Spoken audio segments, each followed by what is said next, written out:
Y después de esta presentación, yo os vengo a hablar del miedo. Y miedo, estoy sintiendo yo ahora mismo, pero miedo os debería dar a vosotros estar delante de mí, porque que un tío de tecnología resulta que haga todas sus presentaciones en una Moleskine con un juego de cariocas es cuando menos dudoso. ¿Y por qué quiero hablar del miedo? Porque a nivel personal yo creo que me ha permitido dar un salto. Y yo creo que esos saltos que uno es capaz de dar necesita compartirlos con la gente. Probablemente no aporte nada al 90% de la audiencia, pero si a un par de personas le doy el suficiente dolor de cabeza como para empezar a pensar acerca de los retos que nos vivimos todos los días, yo me daré por satisfecho. El miedo. ¿El miedo es positivo o es negativo? Pues la mayoría dice, el miedo es negativo. Pues una de las tonterías que yo hacía antes, ahora siempre ponía cuotas de Wikipedia, si echas un vistazo a la definición de miedo, el miedo es un proceso necesario para la evolución. Así que todos los que pensamos que el miedo es malo, o pensábamos que el miedo era malo, estábamos equivocados. El miedo es bueno. ¿A qué tenemos miedo? ¿Y qué hacemos con ese miedo? Aquí está la siguiente parte en la que os tenéis que empezar a asustar, las dudosas fuentes que cito. Hay que huir del miedo como emoción. Ya lo decía el maestro Yoda. El miedo te lleva a la ira. La ira te lleva al odio y al sufrimiento. Y se puede sufrir mucho si nos dejamos invadir por el miedo. Si no, empezar a pensar en las situaciones que habéis atravesado cuando realmente os habéis dejado invadir por el pánico. ¿Qué es el miedo? ¿Quién es el responsable del miedo? El miedo tiene como máximo responsable, dentro de todos los animales, el cerebro. El cerebro, un ordenador que está conectado al mundo por sensores, que no ve nada directamente. Un señor que se ha metido, en el caso de los humanos, dentro de una caja oscura de hueso que no tiene ningún otro contacto, salvo por los nervios, y que desde allí, con sensores más o menos atrofiados, intenta dilucidar qué hacer. De repente, cuando detecta una oportunidad de miedo, empezamos a segregar una serie de hormonas, se nos dilatan las pupilas para poder ver mejor, de repente empezamos a escuchar, la boca se nos pone en una posición horizontal abierta por si tenemos que morder, fijaros, menuda forma de defendernos. Nuestro corazón empieza a bombear debido a la adrenalina y se nos dirige la mayoría de la sangre a las piernas. ¿Por qué? Porque la mayoría de las veces el miedo nos va a hacer huir. Ese proceso que genera el miedo no está lo suficientemente evolucionado para los seres humanos. ¿Por qué? Porque el tiempo evolutivo y el tiempo de desarrollo tecnológico han sufrido distintas aceleraciones. ¿Y a qué me refiero con distintas aceleraciones? Echamos un vistazo y me faltan un par de diapositivas. Bueno, no pasa nada. Echamos un vistazo a qué es lo que pasamos cuando digo que nos faltan un par de desarrollos evolutivos. Si os fijáis en lo que hace, por ejemplo, una cebra cuando va a beber agua a un río en mitad de la selva, ella llega, sabe que hay leones que están deseosos de comérsela, ella llega, sabe que le pueden atacar, bebe y saben que siempre hay alguna desafortunada que acaba muerta. Pero ellos utilizan el miedo para ser las primeras en salir huyendo. El miedo es necesario. Sin el miedo no sería capaz esa cebra de evolucionar. ¿A qué nos ha llevado nuestra evolución personal, la del ser humano? Si un ser humano tiene que ir a ese río, de repente vería que hay leones y no volvería a aparecer por allí por si acaso le comen. Eso tiene que cambiar. ¿Cómo podemos utilizar el miedo de forma positiva? Pues os puedo contar un poco mi historia.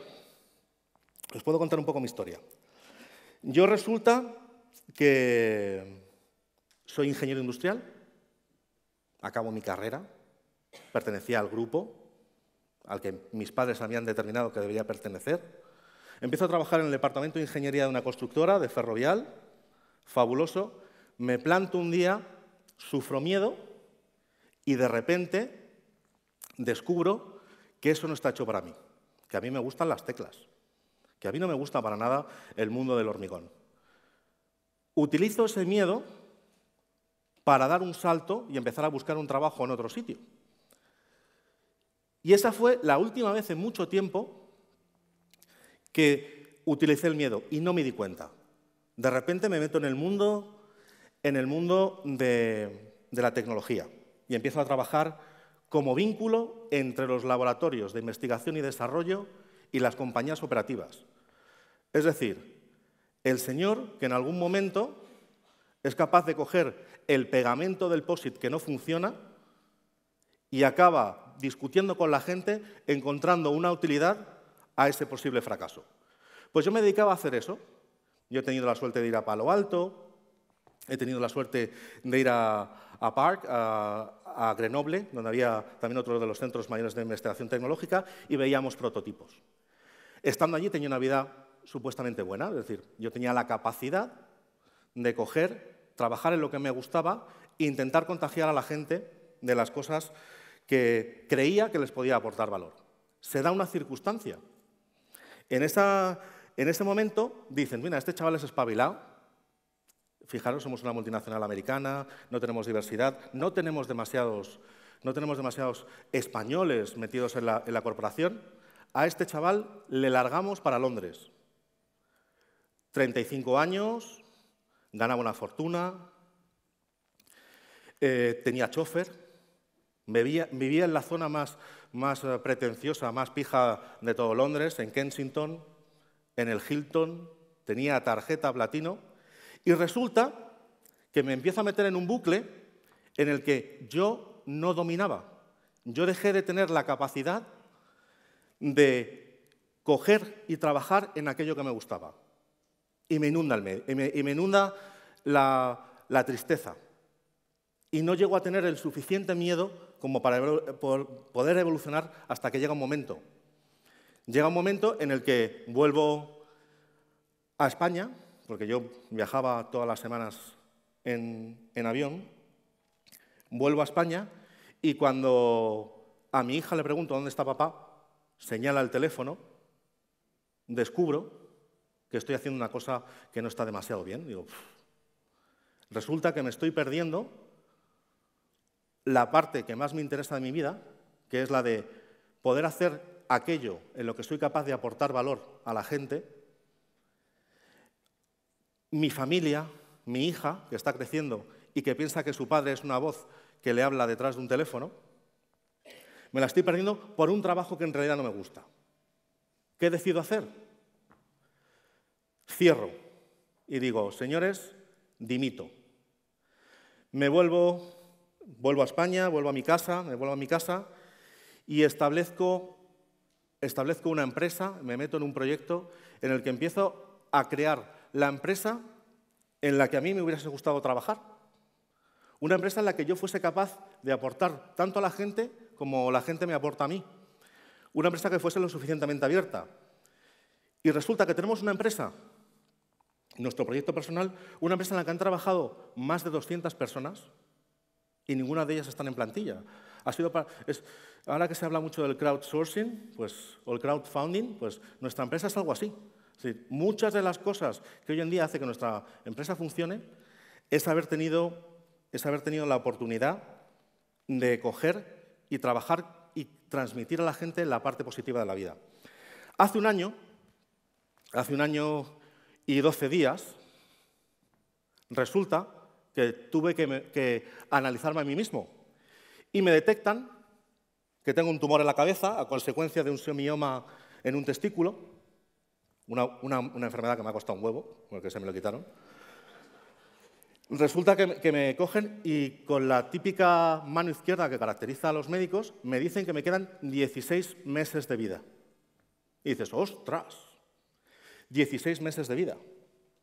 Y resulta que yo sí había logrado dar ese salto evolutivo que necesitaba. ¿Cuál era ese salto evolutivo? Yo no tenía miedo.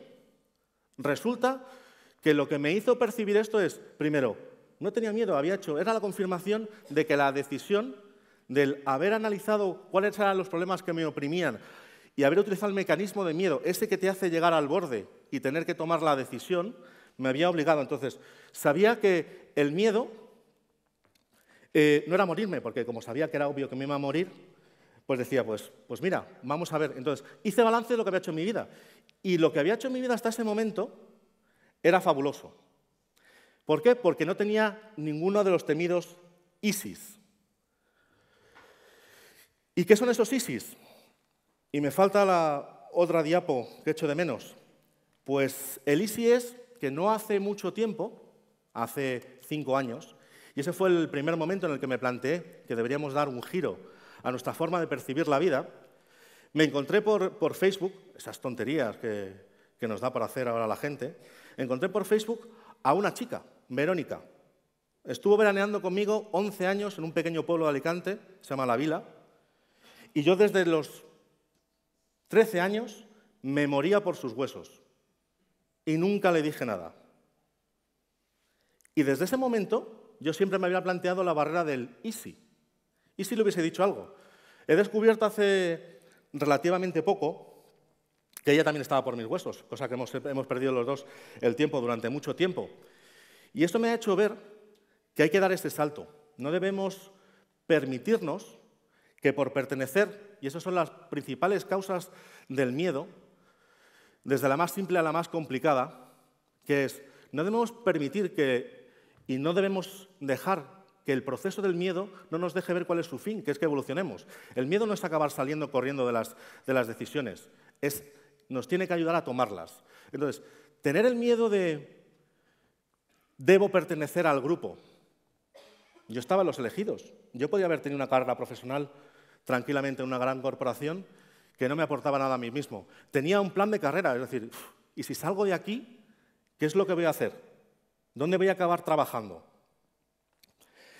Las expectativas. Mi madre siempre había querido un hijo que fuese a trabajar de traje. Ahora cada vez que me ve con las camisetas, se sorprende incluso más que los señores de los fondos de inversión a los que vamos a visitar para las rondas de financiación. Y huir de lo convencional.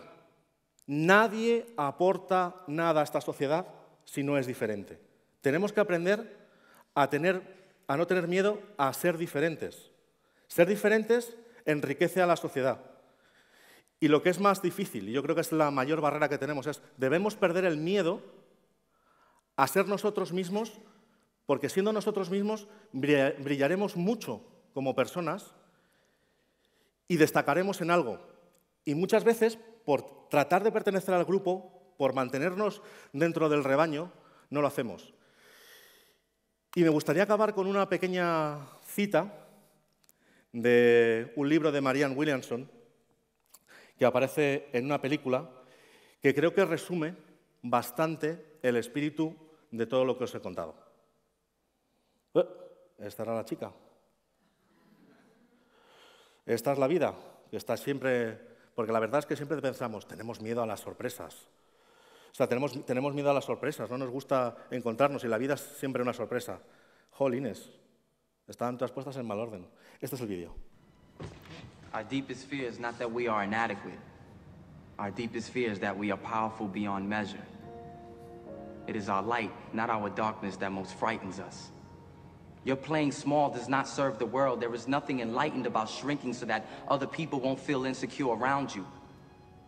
We were all meant to shine as children do. It's not just in some of us, it's in everyone. And as we let our own light shine, we unconsciously give other people permission to do the same. As we are liberated from our own fear, our presence automatically liberates others.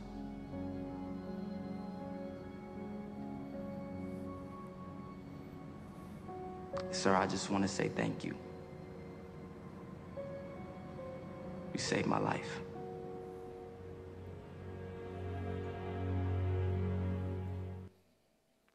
Eso es todo, gracias.